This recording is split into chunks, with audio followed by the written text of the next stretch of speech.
Welcome all of you.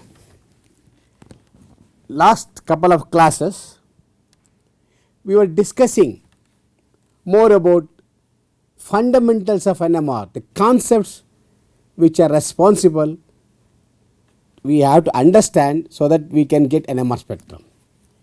That means we wanted to understand the concept of spin physics, where we discussed lot about spin angular momentum, magnetic moment, magnetic quantum number, Zeeman interaction, and also we understood the sensitivity considerations and magnetic field temperature which we can utilize. For example, at a higher magnetic field we can get better sensitivity, at lower temperature we can get better sensitivity. It is because of Boltzmann population ratio, that also we understood how the Boltzmann population depends. We understood more about where the NMR frequency comes in the electromagnetic spectrum. We did even calculate resonating frequency for a given magnetic field, which for different nuclei, and what is the resonating frequency, and we understood NMR spectroscopy comes in the radio frequency region of the electromagnetic spectrum. And we also understood how to get the resonance. We understood the bulk magnetization in thermal equilibrium, and then we applied a radio frequency pulse in a direction perpendicular to the magnetic field. The bulk magnetization is static in thermal equilibrium and along z axis.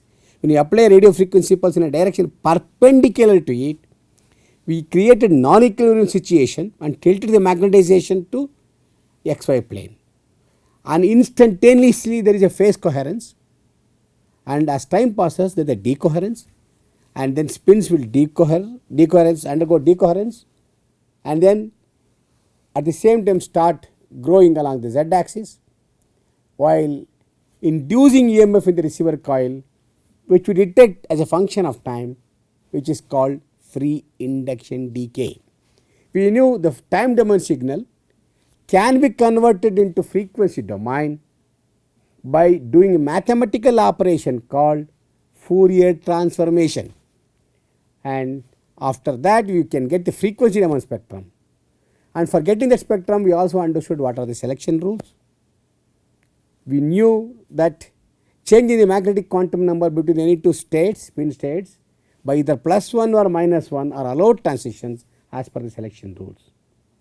And also we saw what is the energy level diagram for a homonuclear coupled spin system, two spin system, and also heteronuclear spin system.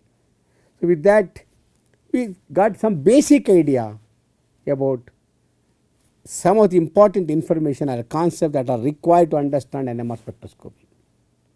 Of course, in the previous course all these things were discussed in depth. Some of you in this course, because to recapitulate that for the sake of the audience who are registered for the first time for this course without prior knowledge or without attending the previous course, I gave the gist of that course, introduction to NMR, but little in a rapid way. So those who want to understand more can please go back to the previous course. With that we will continue further. I will today introduce some interaction parameters in NMR. What is that? We will see. Today I will introduce chemical shifts. Consider a hypothetical situation, a molecule like this, where we have highlighted 3 different types of protons in 3 different colors. As you can see, we have CH proton, CH3 proton, and NH2 proton. In a magnetic field, if I insert this molecule and want to see the NMR spectrum, according to my resonant condition, you remember nu h is equal to gamma h into B naught over 2 pi.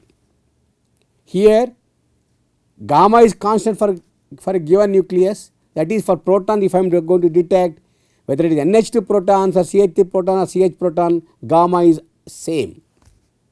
B naught is a magnetic field which you are keeping constant, 2 is a constant and pi is a constant. Then what does it mean? What do you understand from this equation? It tells me whatever may be the molecule, you are going to get only a single frequency. That is one, resonating frequency is always only one particular frequency in a given magnetic field. If that is the situation, it tells me the resonating frequency of NH2 proton, CH proton and CH3 proton all are equal. So you are going to get a single one frequency, single resonance peak. If this were to be the case, NMR would have been little interest for us. Nobody would have understood and nobody would have proceeded further in doing research in NMR. Fortunately, what is going to happen is there are so many interesting things in NMR, and NMR is still a powerful technique. Then the question is, what makes NMR a powerful technique? In spite of the fact I showed you by this equation, for any given nucleus, in principle, we should get a single resonance. Still, NMR is so useful. We will understand how it is useful. For understanding that, we should know what are nuclear spin interactions. I would basically classify the interactions into two types. One is external interaction, other is internal interaction. The external interaction is nothing but Zeeman interaction. That is what we discussed last time. Zeeman interaction of the magnetic moments with the external magnetic field, and RF interaction, that is the radio frequency pulse we are going to apply to detect the signal. That is what we discussed. We said bulk magnetization, we are going to tilt it by applying a radio frequency pulse in a direction perpendicular to the magnetic field. They are all external interactions. Also, there are certain internal interactions which are inherently present in the molecules. What are they? They are chemical shifts, scalar coupling, dipolar couplings, and if you are dealing with the nuclear spins which are greater than half, then as I said in the couple of classes before, for nuclear spin which is greater than half, they are quadrupolar nuclei, and they give rise to what are called quadrupolar couplings. So, these are all internal interactions specific to the molecules. Now, if I go to internal nuclear spin interactions, again I can classify them into two parts. One is a magnetic interaction, other is an electric interaction. Now, if I go to magnetic interaction, further it can be classified into two. One is chemical shift, other is spin-spin coupling. And of course, very important thing, these things we deal with very often. An electrical interaction, as I said, is for the quadrupolar spins, the nuclei which have spin greater than half. This is normally it is very difficult to detect, especially in the solution state. We are not difficult, we are not going to see quadrupolar coupling in solution state. We do not touch also in this course, we do not deal with quadrupolar interactions also. Occasionally, one or two times I may have to mention that, but we do not study quadrupolar nuclei, we do not discuss this in this course. So, we do not worry about this one, this interaction. But if I go to chemical shift, I can further classify it into two. One is isotropic chemical shift and another is chemical shift anisotropy. Remember, all parameters are in NMR are anisotropic. They are all tensorial property. They are all tensors. So, nevertheless, we will go further and see can we detect everything or not. As we go ahead, I will tell you. If you go to the spin-spin coupling, again I can divide into two parts, two types. One is scalar coupling, other is a dipolar coupling. So, these are the internal interactions which you always deal with. We are dealing with spin half nuclei, as I told in the couple of classes before. In the entire course, we do not touch upon nuclei with spin greater than half. So, we do not have to worry about electrical interaction at all. We concentrate only on magnetic interactions. That means we deal with chemical shifts and spin-spin couplings. And further, we are not dealing with solids at the moment. I will come to the solid state NMR in the later part of the course. But at the moment, when you are dealing with the solution state NMR, there is a motional average going on. The nuclear spins are undergoing motion. As a consequence, what happens? Chemical shift anisotropy and dipolar couplings are averaged to 0. So, basically, in the solution state NMR of spin half nuclei, we are interested in isotropic chemical shifts and scalar couplings. These are the two parameters which we deal with it. What are the other interactions? How it comes? Of course, major interaction is dominant interaction, the Zeeman interaction. As I told you, this is the nuclear spin which has a magnetic moment, that is it can interact with the external magnetic field B naught, and because of that we are going to have a Zeeman interaction, Zeeman effect, splitting of the energy levels. This is a dominant interaction. Remember the spin off nuclei case, it is a dominant interaction. Large strength of this interaction is quite large. Now if you go to this sources of other internal interaction for spin off nuclei, one is what is called the chemical shift. Please remember, the nuclear spins are not bare nuclei, they are surrounded by electrons. The electrons, they also have spin, they also can be treated like tiny magnets, I told.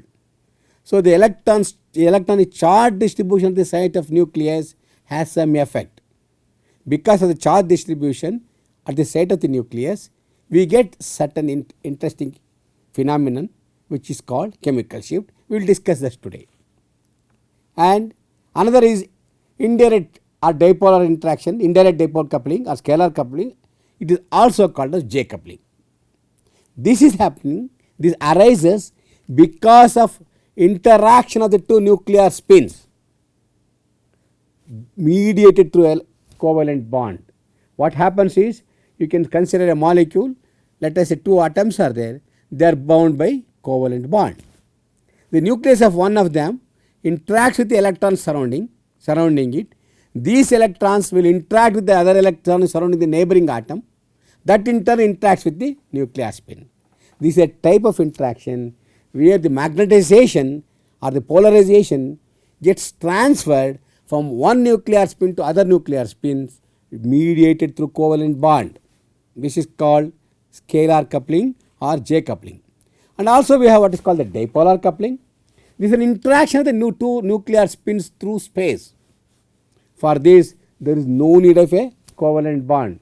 In a three-dimensional structure, molecule can be very big, the two atoms may be separated by 5 or 10 bonds or even more, does not matter.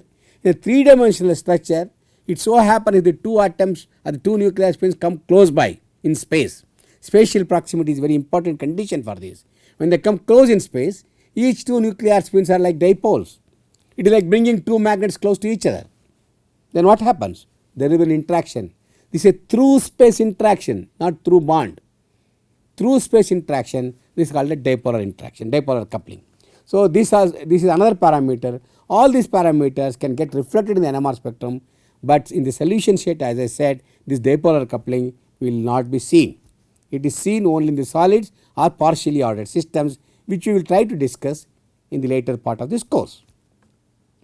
As I said, in the quadrupolar interaction, it is an electrical interaction for spin greater than half. This also we are not going to discuss, but just to tell you, it is an electric interaction. Now these are the two parameters which we will be dealing with in this class and the next class. They are the two parameters which are extensively utilized both by chemists, biologists and all those who extensively use NMR in the solution state. Of course, as I already said, chemical shift is the one which comes because of the electronic charge distribution you can see here surrounding the nucleus. And of course, this is the J coupling, as I told you, this nuclear spin will interact with this nuclear spin mediated through covalent bond, because the charge distribution at the site of each nucleus, there is a covalent bond between these two, and there is a polarization, spin polarization between one spin to another spin get transferred. This is all. This is called scalar coupling. These two are extensively utilized and we discuss with this in detail today. And of course, other measurable parameters, as I told you, dipolar coupling, through space interaction, quadrupolar coupling we can also measure, we will not worry about it today. Now chemical shift, how does it arise? As I already told you, the nucleus of an atom is surrounded with a cloud of electrons. As you know, if you have a nucleus, we have electrons surrounding it. Then what happens? The moving electrons are not stationary, electrons are in motion. The external field, when you put this in an external magnetic field, it induces motion, current in this electron clouds of the molecule. And then what is going to happen? The circulating molecular current in turn generates magnetic field. Please understand, external field induces currents in the electron clouds in the molecule, and this circulating electron current in turn generate a magnetic field. So what? What will happen? How does it affect? It means the nuclear spin is not seeing just B naught. In addition to B naught, it is seeing some other field called induced field which comes because of the electrons which are surrounding the nucleus. So, that is going to be induced field. So, nuclear field C is in addition to B naught magnetic field plus the induced field, together it is going to C. So, the electron shielding around the nucleus can be seen like this. If you have a bare nucleus without electron, it is like this. The external magnetic field C is the external magnetic field. The nuclear spin C is the full effect of the external magnetic field, complete effect is seen.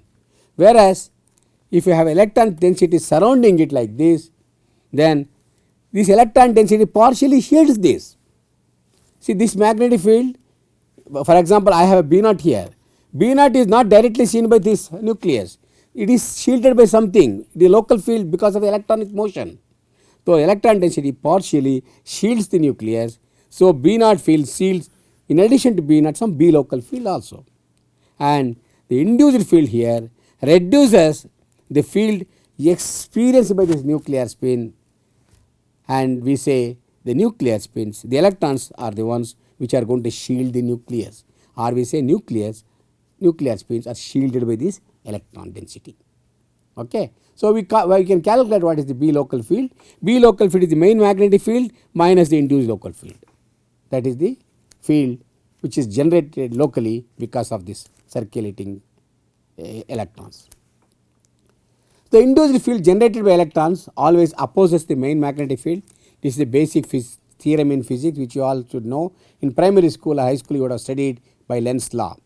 So, the local field seen by the nucleus is reduced by a small value which is given by the equation B naught into 1 minus sigma s. Sigma s is called a screening constant or called the shielding constant, and it is different for different nuclei depending on the charge density surrounding it. In a given molecule, we have a CH2 group, CH group and NH2 group, no problem. But the charge density because of different functional groups could be different, because the sigma will be different. So, depending upon the charge density at the site of the given nucleus, the screening constants will be different. So, this is the important concept. This chemical shift which comes because of the electronic charge distribution at the site of the nucleus is different for different functional groups surrounding the nucleus. With this, we will find out what is the value of this sigma. It is not too large, it is very small. Typically, the screening constant is of the order of 10 to the power of minus 5 for protons, and for other nuclei it is 10 to the power of minus 3. So, and we can even calculate what is the sigma. It is a semi empirical value. This is some large value, it can be calculated, and do not worry, in the previous course I discussed all these things in detail, but just understand the B local field is B naught minus 1 over sigma s, which is a screening constant, and typically the screening constant values is of the order of 10 to the power of minus 5 for protons. Okay. So, now with this idea we will see some of these different functional groups. Consider a situation, we have a bare nucleus here. This nucleus do not have any electrons at all, that means a bare nucleus I have taken. Then electronic cloud charge distribution is spherical. You can see here that it is a spherical charge distribution, does not matter. Now, I will take the bare nucleus, put it in a spherical cloud of electronic charge, which is again as I said spherical. The charge distribution is spherical, the nucleus is put inside the spherical charge distribution. Again it is spherical, charge distribution is easy to understand. It all bare nucleus I am talking, put it in electronic cloud, it is in the absence of electronic cloud. Now, consider a CH bond. The electron density is not symmetric, charge density at the site of carbon and the site of protons are not same. That is why you say there is a bond polarity, you say C delta plus H delta minus when you write about the bond polarity. So, electron density is not same, but the distribution is not spherical, but it is ellipsoid, it is like an ellipse. If you see the charge distribution of CH bond, it comes because of the electronegativities of carbon and hydrogen which are not being same. Similarly, if you have an oxygen group which is electron withdrawing group, which has much more electronegativity compared to a carbon, and otherwise you also take a lengthy bond like this OC, then this type of charge distribution you can calculate. For example, you see here asymmetric charge distribution, here also asymmetric charge distribution here. They are not same, they are different. So, this means you can understand now with this idea what is the strength of the field induced we can calculate. But remember one thing, depending on the different functional groups present, the charge density distribution at the site of different nucleus, then the field experienced by the nucleus in an external magnetic field are different. That you should understand. But we will find out what is this induced field. You may say, okay, how much is the strength of the induced field? You may ask the question. For 400 megahertz spectrometer, we use 9.394 Tesla magnetic field. As I said yesterday, 1 Tesla is 10,000 Gauss. So, 9.3949 Tesla is 93,949 Gauss. What is the field induced? This is the external magnetic field B naught. Okay. Now, the the induced field is very small. Remember 0.5093949, extremely small, not even 1 Gauss. Such a small value of the magnetic field is being created at the site of the nucleus because of the electronic charge distribution. So, then what is the total magnetic field now? In addition to B naught, this will be added up. So, this is the total magnetic field seen by the nucleus. That means the resonating frequency for this magnetic field would have been 400 megahertz, but now because of this it is not 400 megahertz plus 400 hertz will be there. So, what you expect in a given magnetic field, precisely 400 megahertz should have been the resonating frequency. Instead, because of the charge density distribution at the site of the nucleus, now the resonating frequency is different by 400 hertz, and we say the resonating frequency has shifted from 400 megahertz by a small amount called 400 hertz. This is what is called chemical shift. Please remember why the chemical shift is coming. This is the chemical shift. Okay. So, now with this we will come back to this with this knowledge. There is a charge density distribution which are different for different functional groups in a given molecule because it is an internal interaction. Let us see this molecule again. Now, as I said earlier, when I put this in a magnetic field using this equation, I said we got a single peak. In principle, it is theoretically correct. You must get a single peak. But now we have understood also there is a charge density distribution which is different for different functional groups in a molecule. What does it mean? The shielding constant is different for CH3 group, is different for CH group and different for NH2 group. All the three are different. Because of that, I am going to put different size umbrella here. Umbrella being larger size means shielding is larger, then comes NH2, then comes CH. There are 3 different shielding constants. It means the fields experienced by each of these things with respect to B naught are different. They are not same. This experiences more magnetic field than this and then this. As a consequence, we can say we get 3 different resonating frequencies, because now B naught is not same B naught. B naught plus this induced field for this thing, B naught for this plus this, and again for this, they are all different. So, we get 3 resonating frequencies, that is one for CH3, one for CH and one for NH2. So, you are going to get a spectrum like this. So, instead of one peak for this molecule, if we understand internal interaction, I can say we are getting 3 peaks. Fantastic. Now, you can understand why NMR becomes very useful and very interesting. So, because this internal interaction, we can understand a lot of things.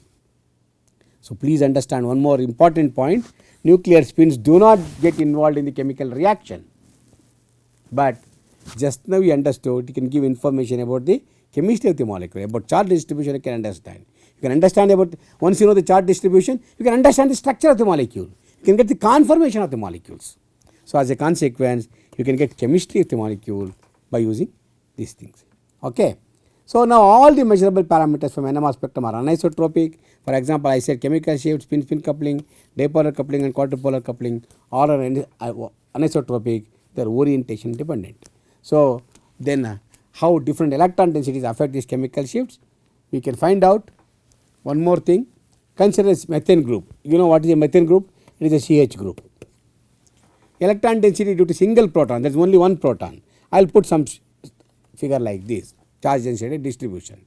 Now effective field seen by this nucleus is different from B naught. That's clear. That's what we understood. We have been discussing about charge density distribution. Now go to methyl group. There are 3 protons, so the charge density distribution is much more here, much larger than the CH group. Again the effective field seen by this nucleus is different than that of B naught. Both are different. But remember, charge density distribution is much more here. Electron density is more here than this one. So as a consequence, then what is going to happen is B methyl is more shielded than B methane proton. So CH3 protons here are more shielded than CH protons. The effective field seen by the methyl group is more than that of the methyl proton, because there are 3 protons here, there is only single proton in methane group. What does it tell you? CH3 protons have a larger experience a larger magnetic field than CH proton.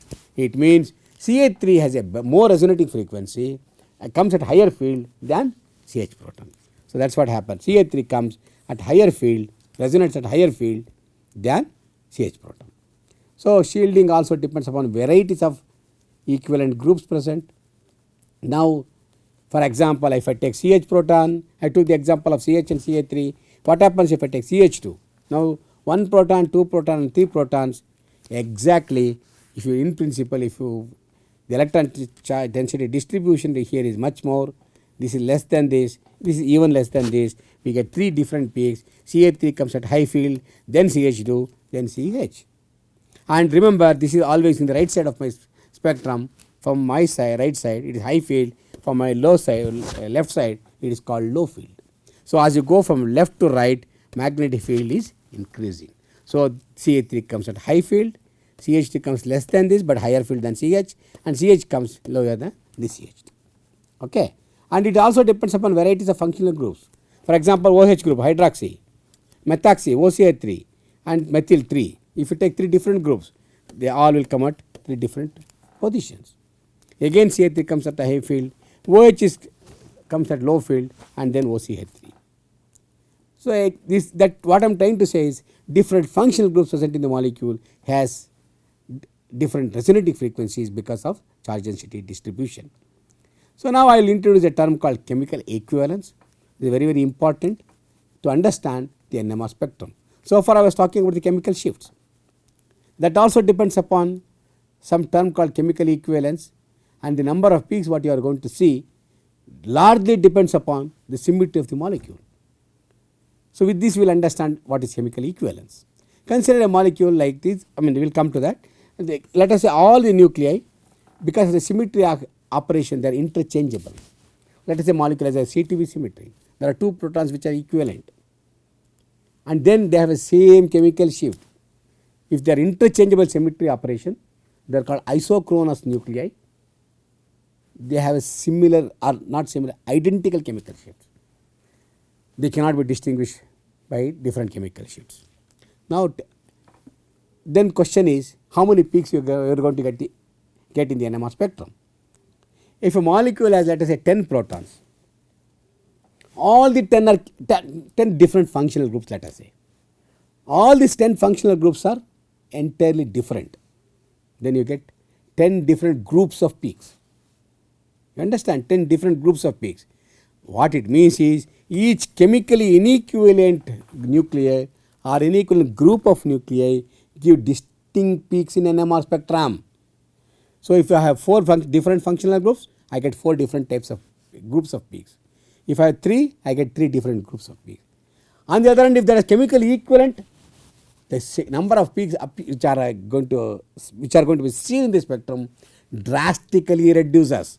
We will see that now what happens to that. Consider a molecule like this. Does this molecule has a symmetry? Yes. If I look at this direction of my arrow here, this fluorine and this fluorine are symmetric, this proton and this proton are symmetric. In which case I would say the resonating frequency of 1 and 4 are same, 2 and 3 are same. If I say the proton resonance, there is no difference between these two. If I take the fluorine NMR, there is no difference between these two. And there is also interaction, we will talk about it later. Now on the other hand, Instead of putting fluorine in a trans position, I put the fluorine in the cis position like this. Then what will happen? Again there is a symmetry. Again this fluorine is same as this fluorine. This proton is equivalent to this proton chemically. Again nu 1 equal to nu 2. Now nu 3 equal to nu 4. Now I will change this position of the fluorine here. Now I make them as geminal. Now what will happen? There is a symmetry along this axis. Now what will happen? Again this 1 and 3 are same. 2 and 3 are same. I am sorry, 2 and 4 are same. So what does it mean? This part we will discuss later. If there is a symmetry, the resonating frequencies become equal. As a consequence, the number of peaks you are going to see in the spectrum drastically gets reduced. The symmetry plays a dominant role in the NMR spectrum. For example, benzene. Consider a molecule like benzene. All the 6 protons are chemically equivalent.